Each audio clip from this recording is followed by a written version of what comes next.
नमस्कार दोस्तों, फिर से बवाल मचाएगा दबंग खेसारी लाल के गाना, क्योंकि पुराना वाला गाना पर नया गाना आ रहा है जाए करेजा 2। जी हाँ मेरे दोस्तों, जाए करेजा 2 गाना बवाल और धमाल मचाने वाला आ रहा है, क्योंकि नींबू खरबूजा भइल 2 गाना इतना बवाल मचाया कि आप अगर यूट्यूब पर देखिएगा तो एकदम बेहोश हो जाएगा।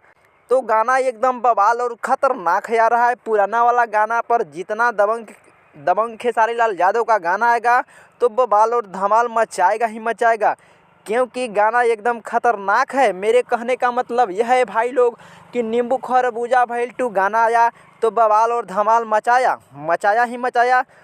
तो पुराना वाला गाना पर जाए करेजा 2 गाना आएगा तो बवाल मचाएगा कि नहीं, हमें कमेंट करके बताइए और हमें राय दीजिए कि ये गाना आना चाहिए कि नहीं आना चाहिए।